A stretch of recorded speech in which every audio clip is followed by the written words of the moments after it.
1999 நாமெல்லாம் ஒரு நியூஸை கேள்விப்பட்டிருந்தோம்னா இப்போ இருக்கக்கூடிய அறிவோடி நம்ம அதை கேள்விப்பட்டிருந்தோம்னா ரொம்ப வியப்பாக பார்த்துருப்போம். ஏன்னா ஸ்டெல்த் அப்படிங்கிற விமானத்தை யாராலையுமே அழிக்க முடியாது, யாராலையுமே பார்க்க முடியாது அப்படிங்கிறத 1999 தப்பு அப்படிங்கிறத ப்ரூவ் பண்ண வருடம். கொசோவா யுத்தம் நடந்துட்டு இருக்கு. இந்த கொசோவா யுத்தத்தில் செர்பியாவிலேருந்து ஒரு மிசைல் அப்படிங்கிறது ஸ்டார்ட் ஆகுது. அப்படி ஸ்டார்ட் ஆகிற மிசைல் நேராக ஒரு ஜெட் விமானத்தை, ஒரு ஃபைட்டர் ஜெட்டை தாக்குது. அந்த ஃபைட்டர் ஜெட் என்ன, யாருடையது அப்படிங்கிற கேள்விக்கு அமெரிக்காவினுடையது. அந்த ஃபைட்டர் ஜெட் நல்லா உற்று கவனிக்கப்படும் போது தான் தெரியுது F-117 நைட் ஹாக் அப்படின்னு சொல்லக்கூடிய ஸ்டெல்த் ஃபைட்டர் ஜெட். அதை நாங்கள் அழிச்சிட்டோம், ஸ்டெல்த் ஃபைட்டர் ஜெட்டை செர்பியாவினுடைய வீரர்கள் அழித்துட்டாங்க, அதுவும் ஒரு சர்ஃபஸ் டு ஏர் மிசைல் அப்படின்னு சொல்லும்போது உலகமே இதை நம்ப மறுக்கிறாங்க. ஸ்டெல்த் அவ்வளோதானா, ஸ்டெல்த் விமானங்கள் அவ்வளோதான் அதனுடைய கெப்பாசிட்டியா, இப்படிங்கிற பல கேள்விகளை நிறைய பேர் கேட்டு வராங்க. ஒரு கட்டத்துக்கு மேலே உலக நாடுகளுக்கு ஒரு உண்மை புரியுது, ஸ்டெல்த்தை மட்டும் நம்பி எந்த பிரயோஜனமும் கிடையாது, அதிநவீன ஃபைட்டர் ஜெட்டும் நமக்கு வேணும் தான். ஸோ நாம் இப்போ பார்க்க போவது ஸ்டெல்த் விமானங்கள் அப்படிங்கிறதும் அந்த ஸ்டெல்த் விமானங்களுக்கு பின்னாடி இருந்த அரசியலும் அதே மாதிரி வரலாறும் ரொம்ப திக் நிமிடங்கள் அப்படின்னு சொல்லலாம். அன்பு தமிழஞ்சங்களுக்கு தமிழ் பொக்கிஷத்தின் வணக்கங்கள்.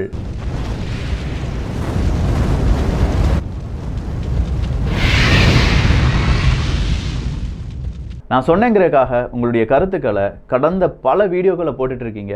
இதுதான் என்னுடைய மிகப்பெரிய ஒரு பாராட்டு அப்படின்னு சொல்லலாம். ஸோ நீங்கள் கொடுக்குற இந்த கமெண்ட் அப்படிங்கிற பாராட்டு தான் அடுத்தடுத்தா இன்னும் நிறைய உழைக்கணும் அப்படின்னு சொல்லி என்னை தூண்டிகிட்டே இருக்குது. இந்த வீடியோக்கும் அதே மாதிரி கருத்துக்களை நான் எதிர்பார்க்குறேன். ஸ்டெல்த் அப்படின்னு சொல்லும்போதே, இந்த ஸ்டெல்த் அப்படின்னா எந்த ரேடார்லையும் சிக்காது அப்படிங்கிறது மட்டும்தான் பொருள். ஸோ ரேடார் எப்படி ஒர்க் ஆகுது? ரேடார் அப்படின்னு சொல்லக்கூடிய ஒரு டிவைஸ் எப்போ பார்த்தாலும் இந்த ரேடியோ ஃப்ரீக்வன்சி வேவ்ஸை எமிட் பண்ணிக்கிட்டே இருக்கும். இந்த ரேடியோ அலைகள் அப்படிங்கிறது ஒரு பொருளை பட்டு, ஒரு விமானம் பறந்துட்டு இருக்கு, இங்கேருந்து ரேடார் இந்த ரேடியோ அலைகளை வீசுது. அந்த ரேடார் அலை அந்த பொருளை பட்டு திரும்பி அதே ரேடாருக்கு வரும்போது எவ்வளவு வேகமாக அந்த ரேடார் சிக்னல் திரும்பி ரேடாருக்கே வந்தது அப்படிங்கிற அந்த ஒரு டைமை எடுத்து இவ்வளோ தூரத்தில் ஒரு பொருள் பறந்துட்டு இருக்கு அப்படிங்கிற சிக்னலை நமக்கு தரும். இதுதான் ரேடார் ஒர்க் ஆகக்கூடிய ஒரு விதம். ஸோ இந்த ரேடார் சிக்னல் எப்போ ரிஃப்ளெக்ட் ஆகுதோ அதை பொறுத்து தான் ரேடாருக்கு சிக்னல் கிடைக்கும்.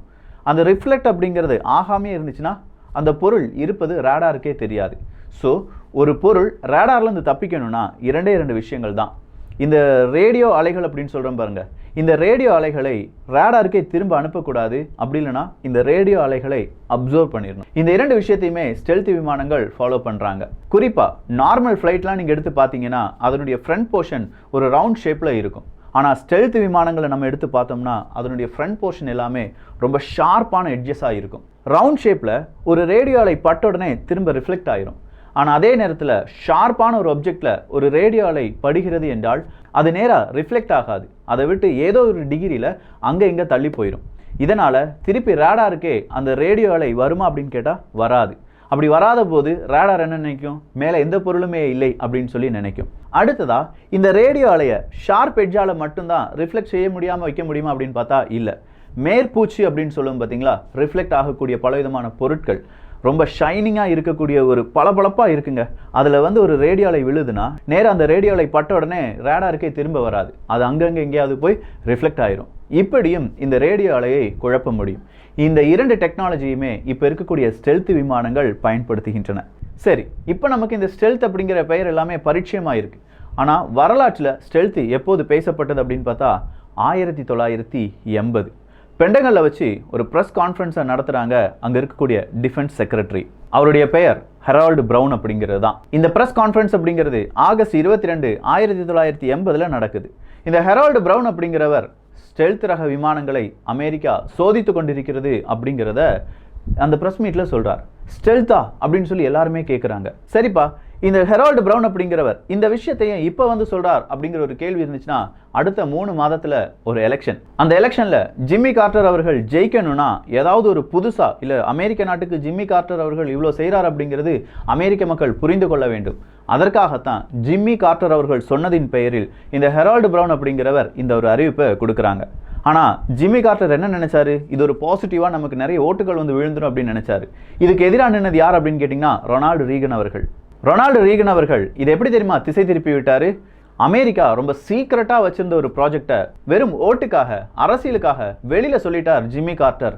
அதுவும் ஹெரால்டு ப்ரவுன் அப்படிங்கிற 2 நபர்களுமே அரசியலுக்காக நம்முடைய சீக்ரெட் எல்லாமே வெளியில் சொல்லக்கூடிய நபர்கள், அவங்களுக்கு ஓட்டு போடாதீங்க அப்படின்னு சொல்லிட்டார்.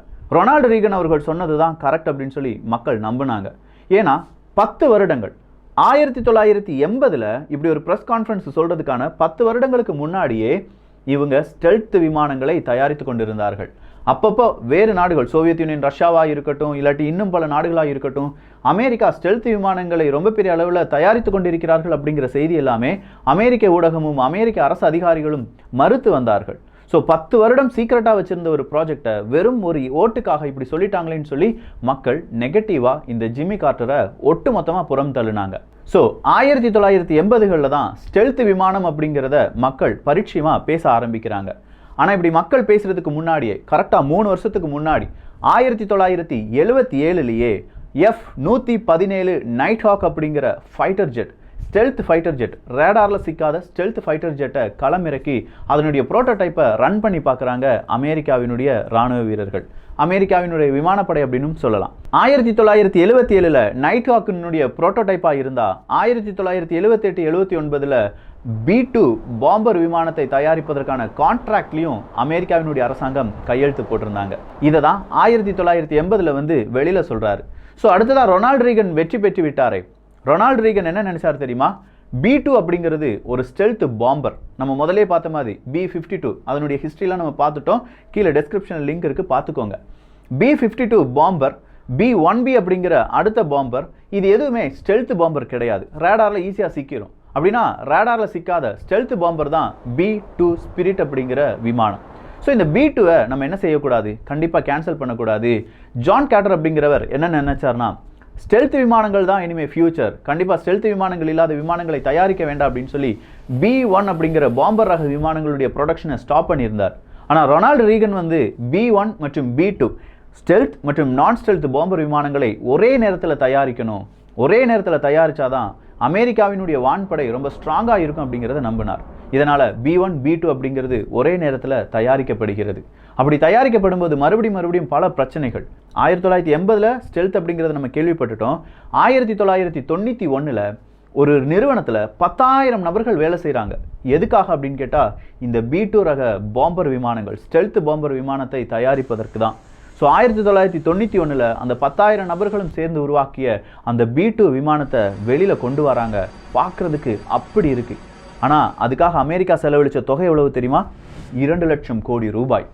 1991 2 லட்சம் கோடி ரூபாயை செலவழித்த அமெரிக்கா B-2 பாம்பர்ஸை வெளியில் கொண்டு வராங்க. அந்த B-2 பாம்பர்ஸ் தான் நைட் ஹாக் அப்படிங்கிறது கொசோவா யுத்தத்தில் செர்பியாவினுடைய படையால் சுட்டு வீழ்த்தப்பட்ட போது அவங்களுடைய நாட்டுக்கே B-2 பாம்பர்ஸ் அப்படிங்கிறது போகுது. 2 B-2 பாம்பர்ஸ் செர்பியாவுக்குள்ள நுழைந்து அங்கே இருக்கக்கூடிய பல விதமான ஏர் டிஃபென்ஸ் டெக்னாலஜி எல்லாம் அவங்களுடைய குண்டுகளை வைத்து தாக்கி அழிக்கிறது.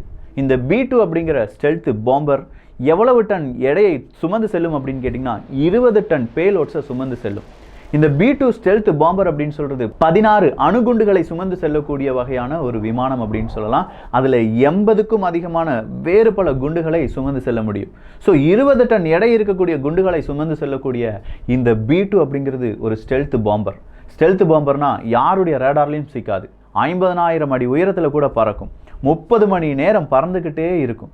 இப்படின்னு சொல்கிற மிக பிரம்மாண்டமான ஒரு விமானத்தை அமெரிக்கா களமிறக்குறாங்க. இப்படி களமிறக்கின அமெரிக்கா இந்த B-2ல ரொம்ப பெரிய அளவில் சக்ஸஸ் ஆகிட்டோம்.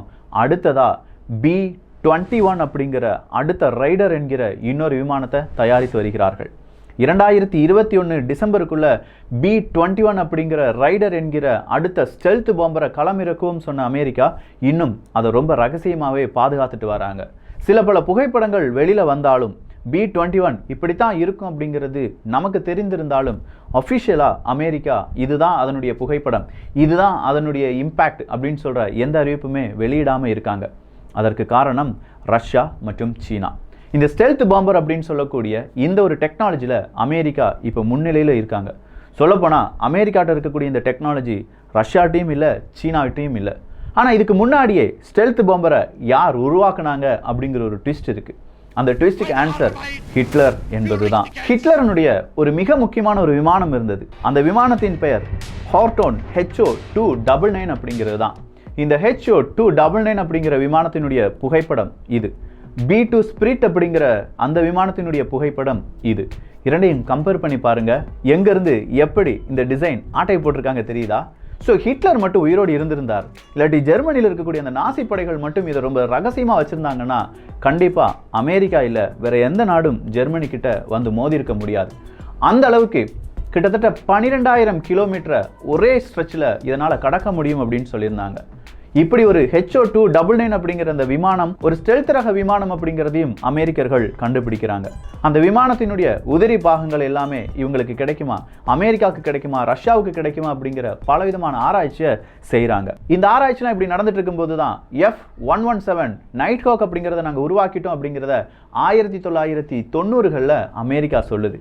ஸோ 1937-38லேயே நாசி படைகளால் உருவாக்கப்பட்ட ஸ்டெல்த் விமானங்கள் 1977 பலவிதமான மோடிஃபிகேஷனுக்கு பிறகு 1980-85 இந்த காலகட்டத்தில் அமெரிக்காவினுடைய விமானப்படையால் சோதிக்கப்பட்டு 90களில் விமானப்படையில் சேர்க்கப்பட்டு அதே 90களில் யுத்தத்திலும் ஈடுபட வைக்கப்படுகின்றன.